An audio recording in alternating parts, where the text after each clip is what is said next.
반갑습니다. 그리고 귀한 교세 이렇게 초대되어서 예배할 수 있어서 강단에 설 수 있어서 하나님의 은혜에 감사를 드립니다.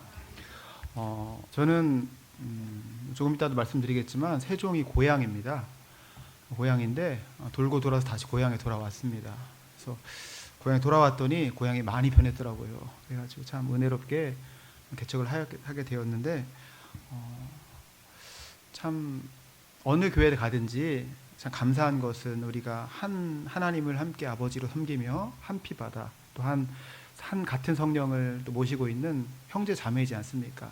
그런 어떤 믿음의 결속이 그런 연합들이 늘 있는 것 같아서 어느 교회를 가든지 제가 많은 교회를 다니는 건 아니지만 어디를 가든지 참 어머니 같고 아버지 같고 형제 자매 같고 그런 은혜들이 참 좋은 것 같습니다. 오늘도 함께 말씀의 은혜 나눌 때에 한 성령 안에서 주님 주시는 은혜를 함께 받아들이면서 복된 시간 되기를 축복합니다. 네, 제 나이 22살 때 논산훈련소 29연대에 입소를 했습니다. 훈련병으로 입소를 하게 된 거죠. 그날부터 저는 국방부 소속 군인이 되었습니다.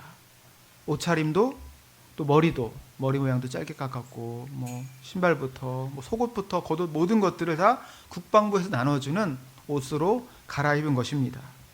누가 봐도 영락 없이 뭐예요? 군인이에요. 딱 봐도 군인입니다.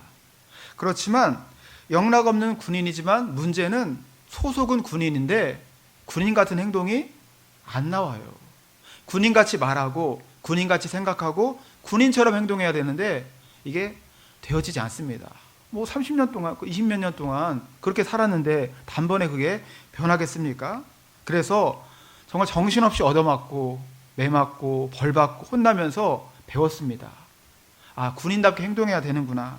조교들은 이렇게 말했습니다. 우리가 혼내면서 너 임마 군인이야. 군인이면 군인답게 행동해. 그때 깨달았습니다. 내가 누군지 알아야 거기서 말과 행동이 나오는구나. 내가 누군지 알아야지. 이게 너무 중요하다는 것을 깨달았습니다. 제 나이 42에 세종시의 교회를 개척했습니다. 말씀드렸다시피 저는 고향이 세종입니다. 충남 연기군입니다. 참고로 저희 아버지는 주민등록등본에 주소가 딱 한 줄이에요. 충남 연기군 동면. 그냥 늘 거기서 태어나셔서 거기서 사신 것입니다. 그리고 저도 거기서 30년을 살았고 이제 대학과 대학원, 군대 다니면서 다시 고향에 돌아왔습니다. 오영기 목사님과 함께 부천에서 공부할 때에 저는 대학원 3차 때 일산에서 이제 부교육자 사역을 시작했습니다. 동대문으로 가야 되는지 일산으로 가야 되는지 처음 이제 사역을 하게 되는데 난감하더라고요. 아무것도 할 줄도 모르고 물론 청년 시절에 열심히 교회를 섬기면서 이제 그 고향 교회를 많이 섬기고 애를 썼지만 이제 사역자로서는 처음이다 보니까 많이 부담도 되고 힘들었습니다. 일산으로 가는 게 좋냐? 동대문으로 가는 게 좋냐 하면서 막 지리를 물어봤어요. 그 정보를 잘 모르니까 동기가 먼 데보다는 가까운 데 가는 게 좋다. 그런 얘기를 해주더라고요. 근데 저는 단호하게 먼 데로 갔습니다. 좀 먼 곳으로 사역을 갔는데 교회를 잘 만났어요. 거기서 10년 동안 있으면서 참 은혜를 많이 받았습니다. 예배 드릴 때마다 마음이 뜨거웠고 교회가 성장하는 게 부흥하는 게 숫자가 많은 게 다는 아니지만 작은 교회부터 시작해서 점점 성장하는 모습을 보았습니다. 함께 은혜 받으면서 그곳에 은혜를 참 많이 받았는데 담임 목사님께서 그때 한참 세종시가 뜨거웠거든요. 막 교회를 이제 도시를 계획하면서 도시가 만들어지는 광경 가운데서 누가 세종시에다 개척을 좀 했으면 좋겠다. 그런 말씀을 하시더라고요. 근데 저는 전혀 개척의 생각이 없었습니다. 목사님이 김 목사 혹시 개척의 마음이 있어? 목사님 전 개척의 생각 없어요. 그냥 여기서 뼈를 묻었으면 좋겠습니다. 여기가 너무 좋습니다. 그리고 그냥 어느 교회든지 있는 자리에 섬겼으면 좋겠습니다. 정말 내심에 교회가 너무 좋아가지고 뼈를 묻고 싶을 심정이었어요. 부교역자였지만.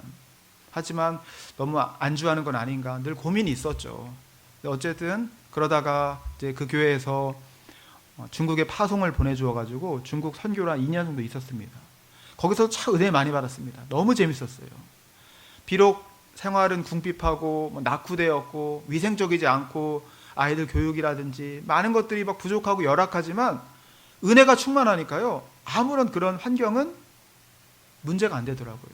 정말 행복했습니다. 그래서 그때 만났던 친구들 지금도 연락하면서 가끔 중국을 이제 교회 성도들과 같이 가기도 하고 연락하면서 그렇게 은혜를 나누고 있습니다. 또 선교가 뭔지를 또 배울 수 있게 되었던 것 같습니다. 우리는 모두 다 예수 믿는 것은 예수를 전하기 위함이죠. 그냥 나만 잘 맞고 나만 좋으고자 그렇게 믿는 것이 아니라 전하기 위함인데 선교라는 것, 또 전도라는 것, 또 경험해 봐야 하는 거죠. 그래서 은혜를 많이 받는 그런 시간이 있었습니다. 어쨌든 그렇게 돌고 돌아 다시 세종시에 교회를 개척하게 되었습니다. 개척을 하고 힘든 숙제가 뭐 제가 하는 건 아니지만 주님이 힘을 주셔야 하는 거죠. 근데 정말 어려운 것 중에 하나가 방문자는 꽤 있는 편이거든요. 저희 교회가 이제 큰 아파트 단지 앞에 있다 보니까 뭐 쉽게 말해서 목이 좋아요. 잘 보입니다. 근데 교회가 저희만 있는 게 아니라 너무 많아요. 뭐 그들과 경쟁하는 건 아니지만 어쨌든 방문자가 또 옵니다. 오늘도 왔어요. 또 그들을 맞이하면서 좋습니다. 또 고향이 세종시다 보니까 또 제가 한 200명의 사람들에게 칼럼을 보내거든요. 목회 칼럼을.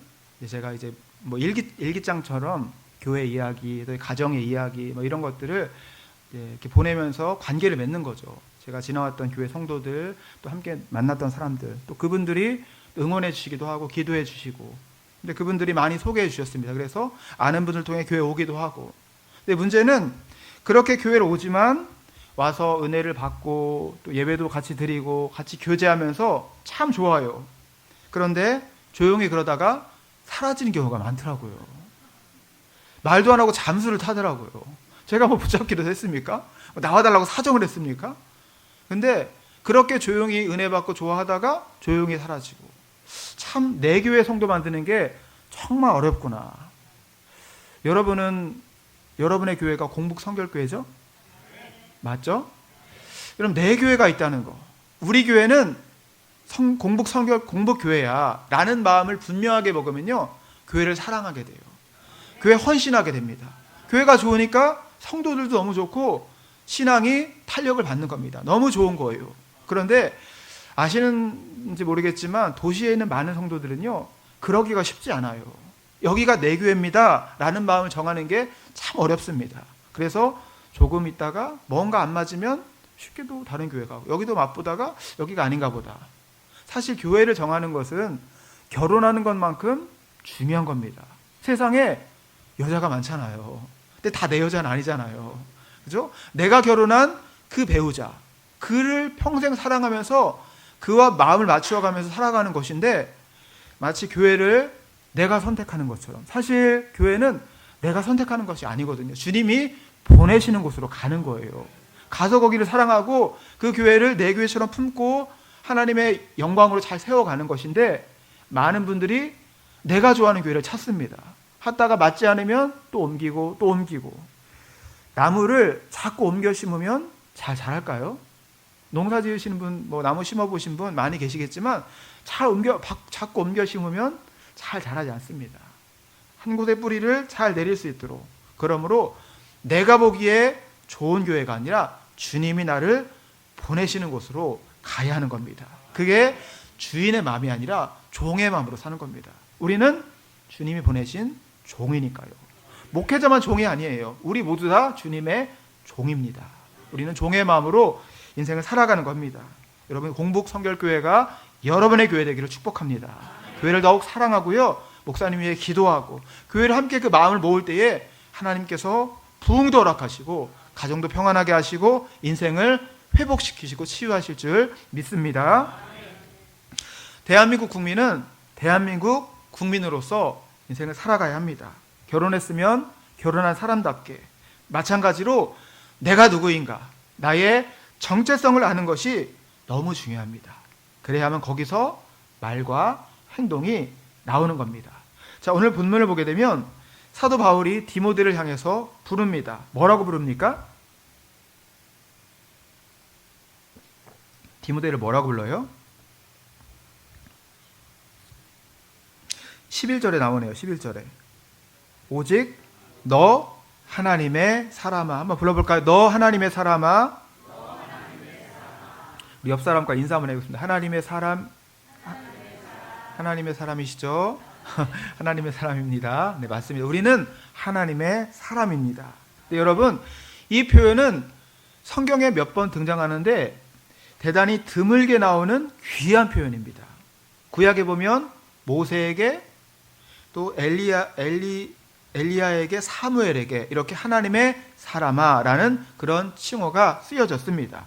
대단히 존귀하고 영예로운 별 5개짜리 특별한 그런 호칭이라는 거예요. 그런데 지금 사도 바울이 디모데를 향해서 뭐라고 부릅니까? 너 하나님의 사람아 라고 부르고 있습니다. 이 귀한 호칭을. 그런데 여러분, 놀라운 사실은 하나님께서 예수 믿는 우리에게 뭐라고 부릅니까? 너 하나님의 사람아. 우리를 하나님의 사람으로 불러주신다는 겁니다. 얼마나 귀합니까? 내가 누구인가? 내가 누구의 사람인가? 이게 얼마나 중요합니까? 내가 누구의 사람인가에서 그 누구가 누구냐? 이게 중요한 거잖아요. 한때는 윤핵관이라 해서 윤석열의 사람이 실권을 잡았습니다. 그 사람들이 대단했어요. 그랬잖아요.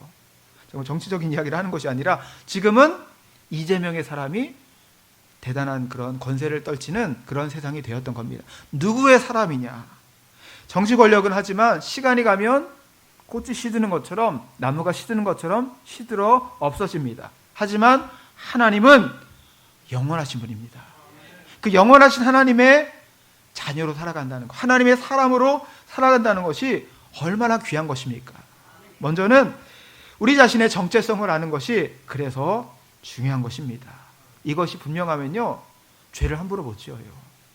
내가 어떻게 행동해야 되는가가 답이 나와요. 내가 누구인가를 아니까. 어떻게 사는가? 어떻게 행동해야 되는가?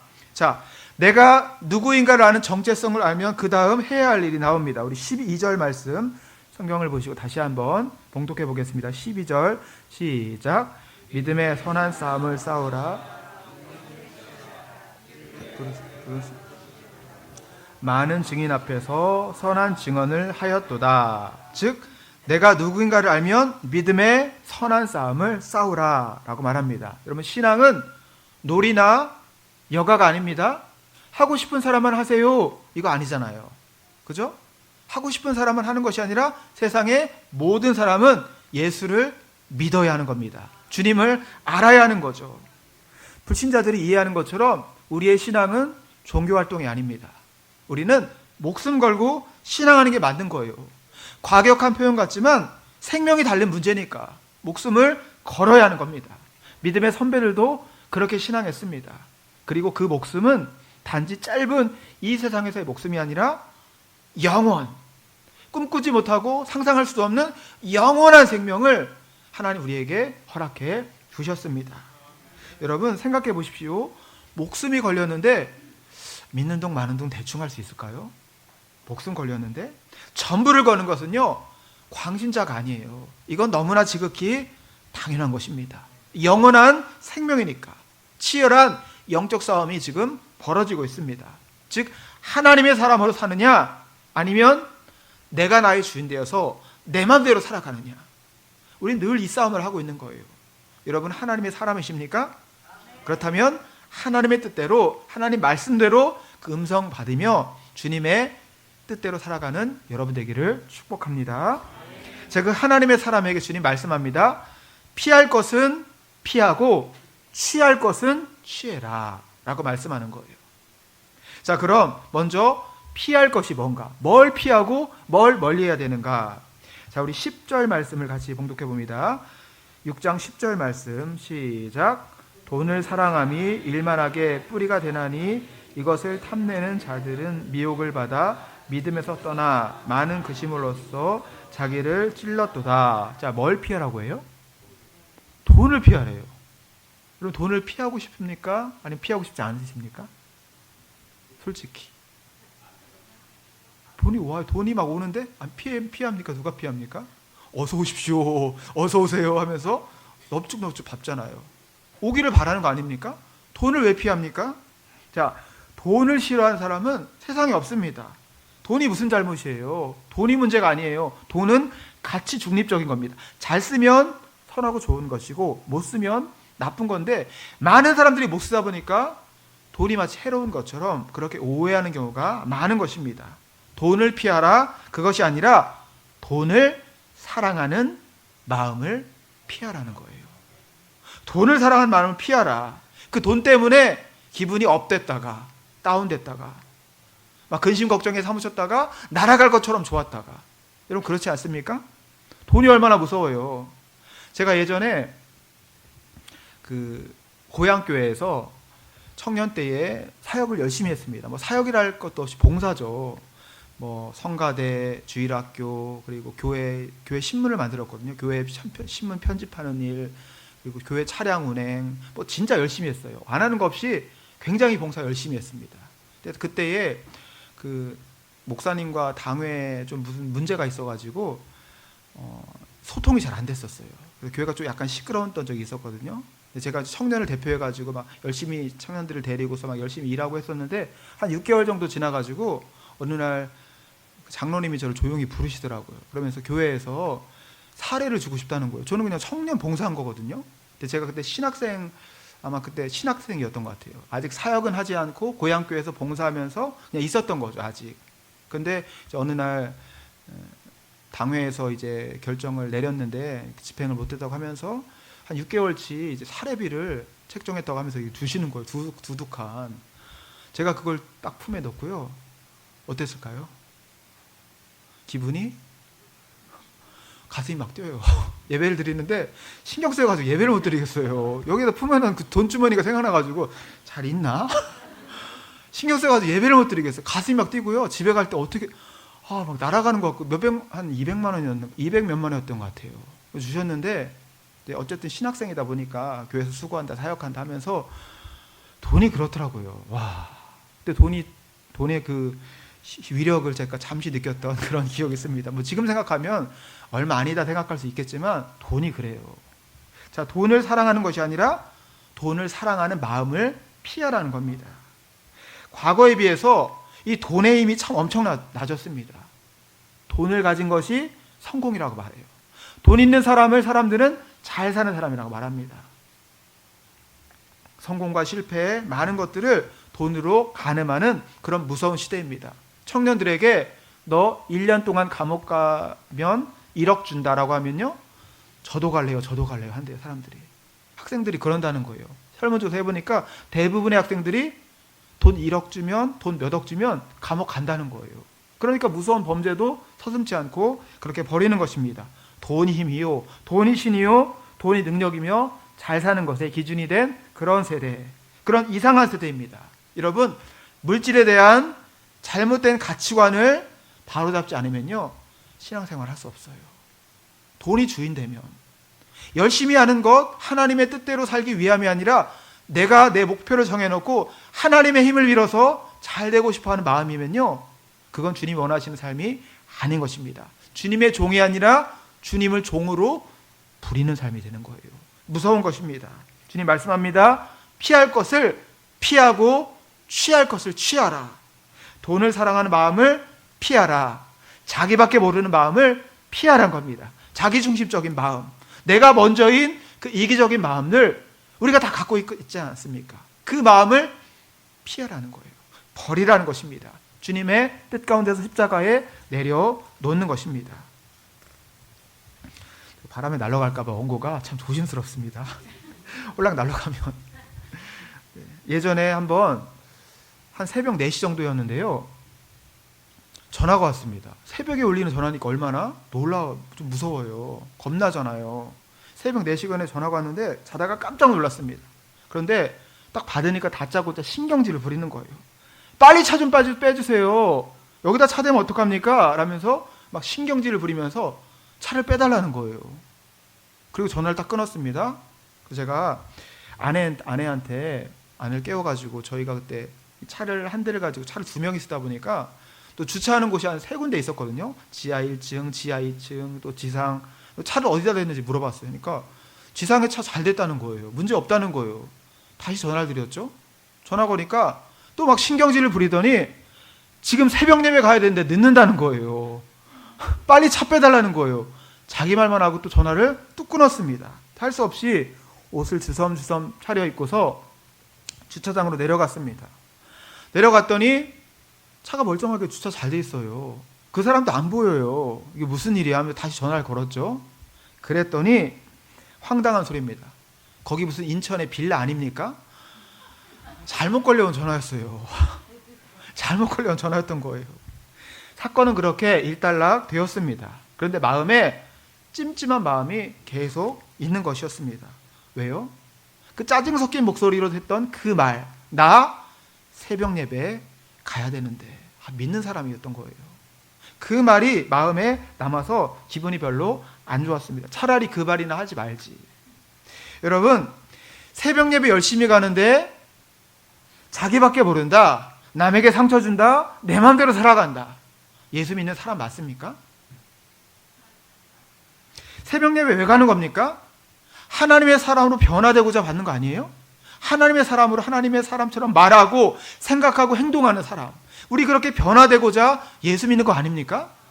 근데 예수는 예수대로 믿고, 교회는 교회대로 가고, 예배는 예배대로 드리고, 나는 내 맘대로 살아간다? 이건 주님의 뜻이 아닌 거예요. 뭔가 크게 잘못되어 있는 겁니다. 여러분, 인생을 내 스타일대로 살아가는 것이 아니라 주님의 뜻대로 살아가는 사람, 그가 복된 사람인 줄 믿습니다. 우리는 다 그런 마음의 소망을 가져야 한다는 겁니다. 그가 하나님의 사람입니다. 자, 그렇다면 우리가 취할 것은 무엇인가? 11절 후반에 보니까 의와 경건과 믿음과 사랑과 인내와 온유를 따르며 라고 말씀하죠. 자, 보십시오. 의와 경건, 누구 앞에 쓰여지는 걸까요? 의와 경건? 사람입니까? 하나님입니까?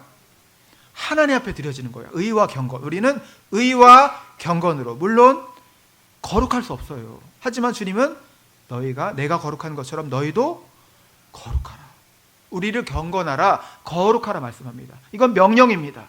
그렇게 할 수 없지만 그 방향을 향해서 기도하며 나아가는 겁니다. 의로 경건해지는 삶, 그렇게 삶을 살아가라 말씀합니다. 자, 두 번째, 믿음과 사랑. 이것은 누구와 관계된 것일까요? 사람입니까? 하나님입니까? 사람이죠. 사람. 즉 사람과 관계할 때 쓰는 겁니다. 믿음, 서로가 믿고 사랑하고, 믿음과 사랑으로 서로 이 보석 같은 마음으로 관계하라는 거예요. 즉 사람을 때 쓸 때 믿음과 사랑이 나옵니다. 그리고 마지막, 인내와 온유. 이건 누구에게 쓰는 겁니까? 이웃입니까? 자기 자신입니까? 인내와 온유, 자신이죠. 자신. 내 마음의 품성, 성품이잖아요. 내 마음, 인내와 온유로 예수님 마음을 배우라는 거예요. 닮아가는 겁니다. 인내와 온유로 우리가 살아갈 때에 하나님의 사람이 되어지는 겁니다. 여러분, 이것은 넓은 의미에서 보면, 물론 성경이 말씀하는 구체적인 의미와는 좀 차이가 있겠지만, 넓은 의미에서 보면 특별한 것이 아니라 늘 부모님이 우리에게 말씀하시는 것들이에요. 어릴 적 유치원 다닐 때, 초등학교 다닐 때 선생님이 말씀해 주시던 그러한 것들입니다. 인사 잘하십시오, 약속 잘 지키십시오, 그리고 양심껏 행동하십시오, 거짓말하지 마십시오. 다 기본적으로 우리가 품고 그렇게 행동해야 될 그러한 자질이면서 성품이라는 겁니다. 마땅한 도리라는 겁니다. 문제는 세상이 오염되다 보니까, 세상이 병들고 부패하다 보니까 마땅히 해야 될 도리를 사람들이 지키지 못하는 것입니다. 사회가 엉망이 되어버린 겁니다. 이런 것보다 그저 돈. 예수 믿으면 지혜로운 사람이 됩니다. 지혜로운 사람이 되어지는 겁니다. 지혜롭게 분별력을 갖게 되는 거예요. 한번 따라해 볼까요? 피할 것을 피하고 취할 것을 취하자. 이것을 분별하자. 여러분, 이것이 바로 중요한 믿음의 사람의 덕목인 겁니다. 취할 것을 취하고 버릴 것은 버리고, 그리고 뭘 취하고 뭘 버려야 할지를 분별하기 원합니다. 하나님의 사람은 그런 것입니다. 피해야 할 것, 욕심에 끌려가는 삶, 마음을 부패하게 하는 것들, 죄악된 것들, 마음의 정욕을 피하라. 그리고 추구해야 될 것은 예수님의 성품을 추구하라. 그리스도인은 예수님 성품을 닮아가는 사람들입니다. 이것이 이 땅에서의 우리의 구원이에요. 우리가 나중에 죽어서 천국 가잖아요. 주님 만나잖아요. 하지만 그것은 미래적인 일이에요. 그래서 좀 잘 체감되어지지 않을 수 있습니다. 하지만 현재적인 구원, 바로 오늘 예수님의 사람으로 주님의 성품을 닮아 삶을 살아가는 것입니다.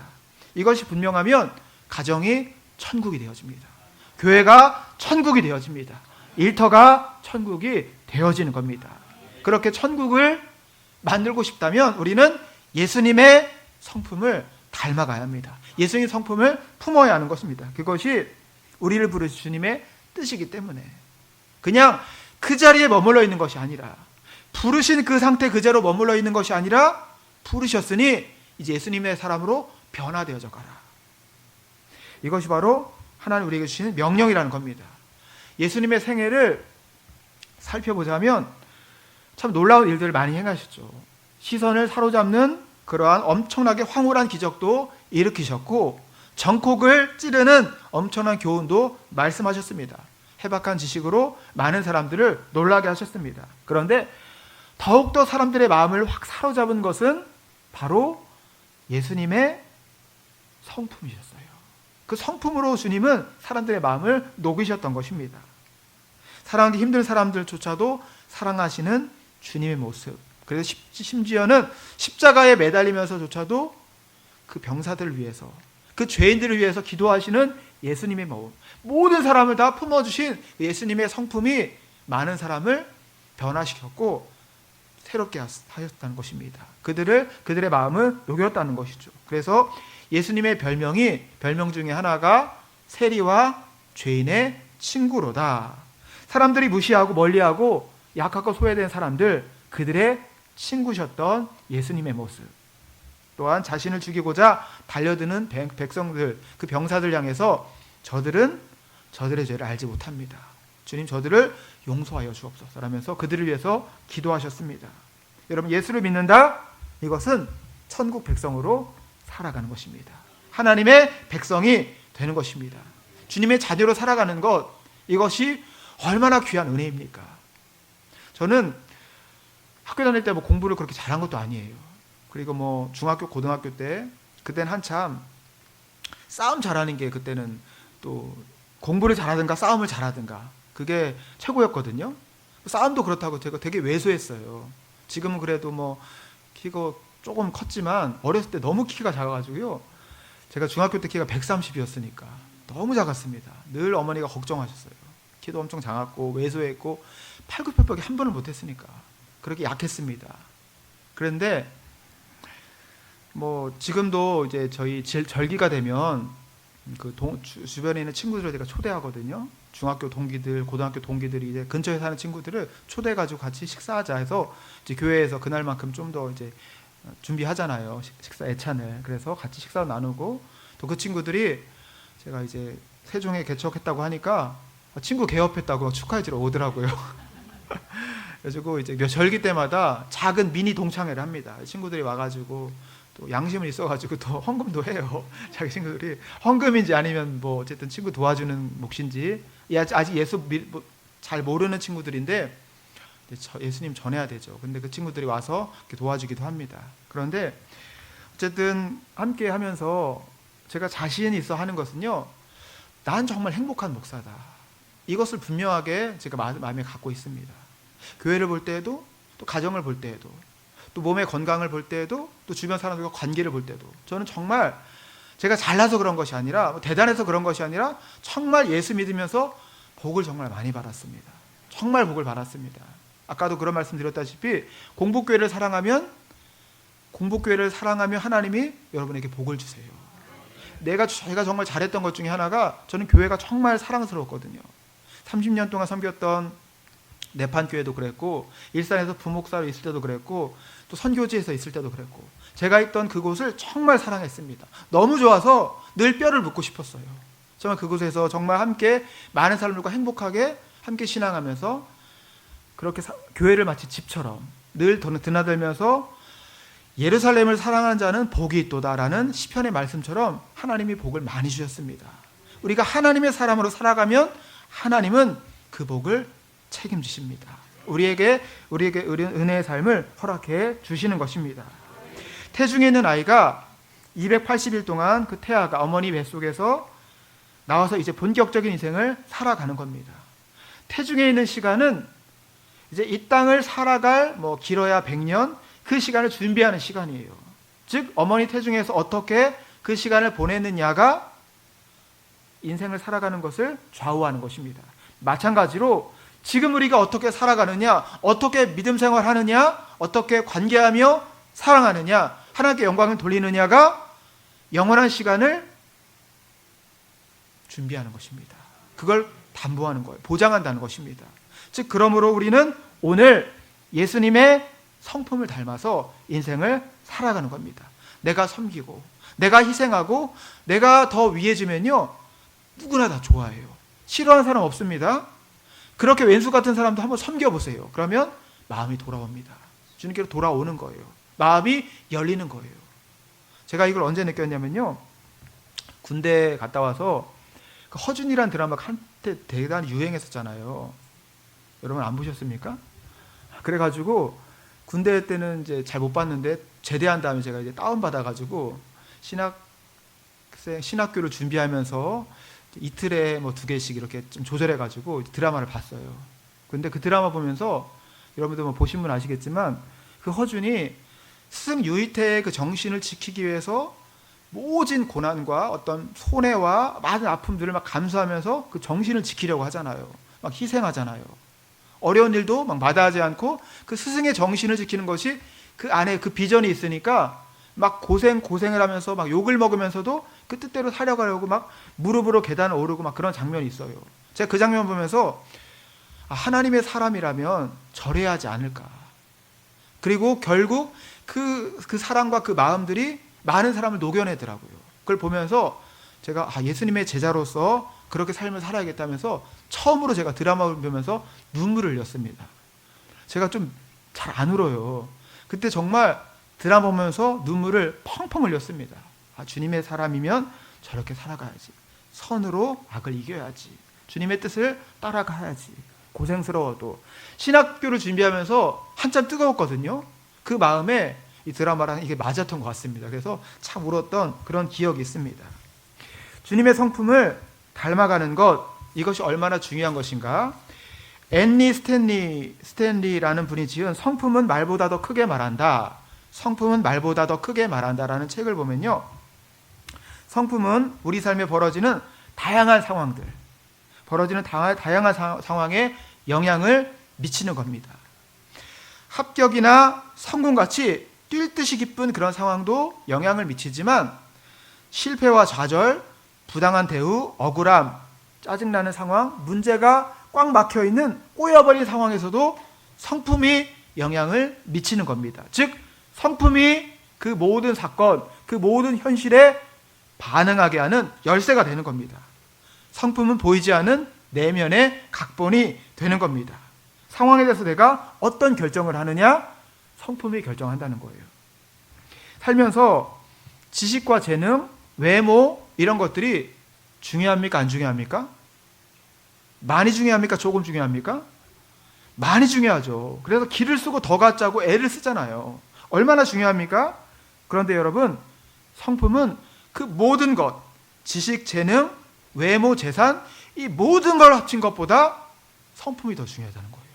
성품이 얼마나 중요한지. 왜냐하면 조건이 인생을 결정하는 것이 아니라 성품이 결정하기 때문에.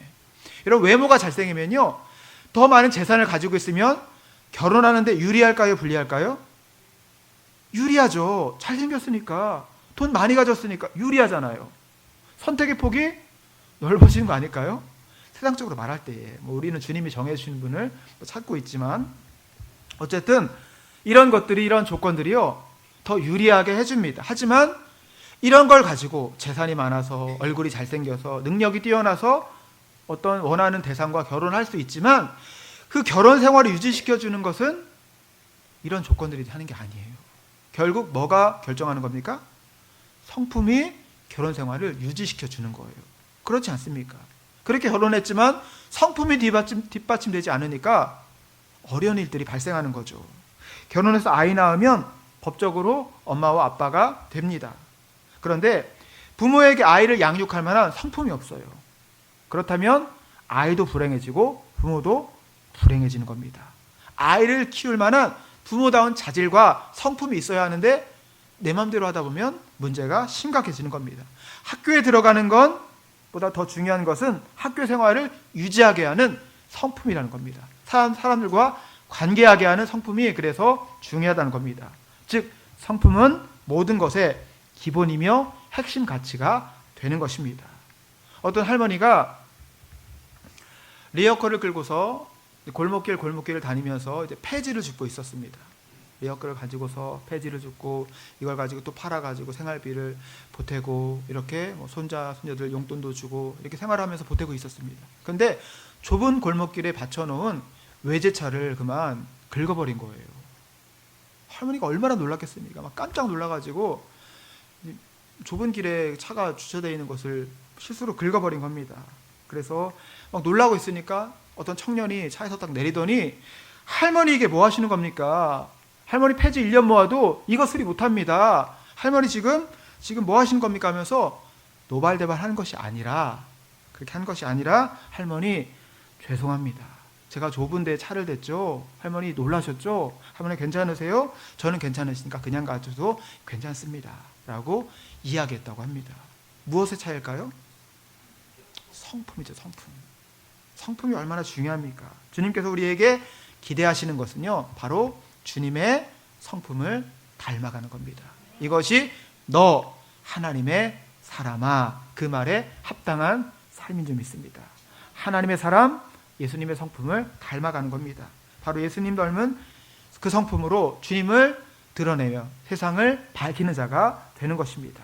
여러분, 나의 성품은 오늘도 내가 원하든 원하지 않든 세상에 또 주변에 전시되어지고 있습니다. 여러분의 성품은 막을 수가 없습니다. 다 보여지는 겁니다.